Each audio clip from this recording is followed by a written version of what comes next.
Salam semuanya, berjumpa lagi dengan Green Oceana. Para sahabat sekalian, pada sore ini kita sudah berada di daerah sekitar Kecamatan Mergangsang, Kota Yogyakarta, tepatnya di dinding-dinding lapas Wirogunan. Jadi di Yogyakarta ada salah satu lapas yang cukup tua, berdiri pada tahun 1917 ya, yang saat ini dipugar dan dijadikan semacam taman pendidikan ya bagi masyarakat. Ya, kita bisa melihat mural yang tergambar di dinding-dinding lapas yang juga berbatasan langsung dengan jalan taman siswa ya, teman-teman sekalian. Mural-mural ini berisikan banyak pesan positif, mulai dari tindakan kriminal dengan tujuan apapun ya akan sama saja. Nanti jikalau akan berakhir di penjara. Kenikmatan tujuan dunia nanti jika berakhir di penjara tidak bisa menikmatinya gitu. Kemudian juga ada anjuran menjauhi narkoba, kemudian kehidupan di balik jeruji ya tidak ada enaknya teman-teman sekalian. Ya, ini adalah sepanjang jalan taman siswa ya. Disediakan trotoar, kemudian juga ada semacam papan penjelasan terkait rekam jejak perkembangan atau sejarah lapas, mulai dari masih disebut dengan bangunan hukuman orang, kemudian penjara, sampai sekarang dirubah namanya menjadi lebih manusiawi, yaitu lembaga pemasyarakatan.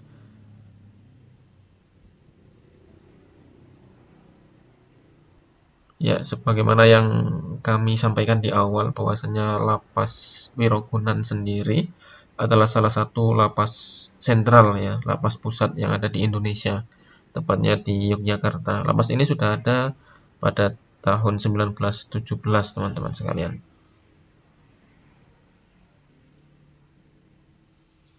Di sini di dalam gambar ini dijelaskan bahwasanya tahanan yang ada di dalam itu dididik ya. Jadi bagaimana mereka ketika masuk itu bukan tambah menjalin relasi dengan teman-teman sesama kriminal, kemudian malah saling bertukar ilmu, enggak, tapi mereka dididik untuk menjadi orang yang lebih baik, disadarkan, dan itulah yang menjadi fungsi dari lembaga pemasyarakatan, bukan lebih pada fungsi untuk menghukum, namun lembaga pemasyarakatan berorientasi untuk menormalisasi perilaku seseorang agar hidup layak hidup normal, bahkan jikalau lebih positif ke depannya ketika setelah keluar itu ada lebih diutamakan.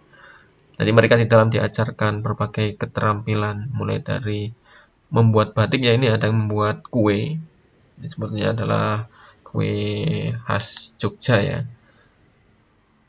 kue bakpia, kemudian banyak keterampilan lainnya. Diharapkan ketika keluar juga mereka memiliki skill untuk memulai bekerja. Bahkan ada salah satu tulisan yang cukup inspiratif ya, bahwasanya kehidupan itu tidak berakhir di penjara. Ada tulisan seperti itu. Ya, itulah memang kayak pesantren ya teman-teman. Pesantren. Jadi ketika orang yang bermasalah bukan malah ditambah masalah ya dengan hukum, tapi disadarkan. Dan itulah fungsi dari perubahan nama dari tadinya penjara menjadi lapas. Kalau lapas sendiri sudah ada sejak 1872, teman-teman sekalian. Mulai dengan adanya Kitab Undang-Undang Hukum Pidana untuk orang pribumi dari Hindia Belanda.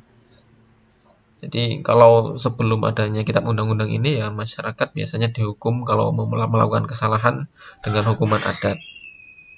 Namun sejak ada Kitab Undang-Undang ini sedikit berubah, teman-teman sekalian.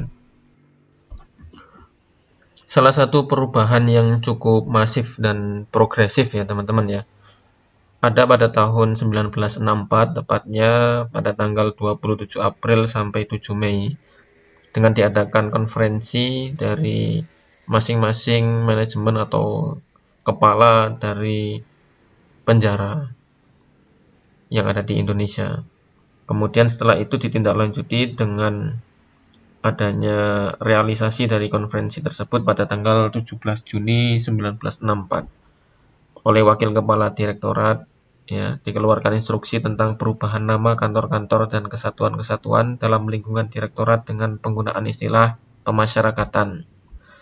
Dan dari sinilah kemudian menjadi titik balik, ya, penjara yang tadinya tidak manusiawi, yang sifatnya hanya menghukum, berubah menjadi proses untuk perbaikan manusia, seperti itu, ya, atau bisa diistilahkan menormalisasi orang-orang yang mungkin tadinya memiliki perilaku yang negatif, ya, menjadi orang-orang yang normal, seperti itu. Jadi ini juga berkaitan dengan perubahan sistem penjara menjadi sistem pemasyarakatan, ya, yang terjadi pada hukum internasional, seperti itu. Kalau di PBB kan ada standar minimum rules atau aturan mengenai batas minimal standar yang ada di lapas untuk mempertimbangkan hak-hak kemanusiaan, seperti itu. Jadi misalkan fasilitas yang diterima apa saja, apakah ada toilet, apakah diberikan makan yang cukup layak, seperti itu, ya teman-teman sekalian, ya. Tapi kadang ini juga menjadi polemik, ya. Jikalau nanti penjara menyediakan ruangan yang layak, tempat tinggal yang layak, makanan yang layak, ya, banyak orang yang pengangguran mungkin, ya saya kriminal saja gitu loh. Jadi kriminalis saja, nanti bisa masuk dan kehidupan terjamin di sana, ada yang ngasih makan loh, dan seterusnya gitu loh teman-teman. Namun juga tidak seperti itu. Jadi ada memang regulasi khusus, dan mungkin regulasi khusus ini juga tidak selalu sesuai dengan realitasnya. Mungkin di penjara tidak seenak yang dibayangkan. Nanti terkait tiap harinya bertemu dengan orang-orang yang mungkin sesama kriminal, ya, kita tidak tahu apa yang terjadi di sana ketika terjadi konflik antar sama tahanan, atau ketika misalkan kebijakan atau regulasi baru dan lain sebagainya, ya, yang mengikat terkait perilaku dari pengelola ketahanan atau kondisi administrasi tiap tahanan. Nah, ya itulah teman-teman, ya. Kita tidak pernah tahu apa yang benar-benar terjadi di penjara. Jadi bangunan ini adalah salah satu contoh, ya, beberapa tinggalan sejarah. Sepertinya ini adalah pakaian sipir yang lama, ya. Jadi masih ada kalau kita lihat itu borgol, ya, borgol klasik, kemudian ada dilengkapi dengan pedang, kemudian senapan, dan senapannya masih klasik sekali, kemudian ada helm sipir, bahkan ini ada alat, ya, saya kurang tahu, 2 pegangan, ya, semacam pisau tapi ada 2 pegangan, mungkin seperti alat hukuman, ya. Ini ngeri sekali teman-teman.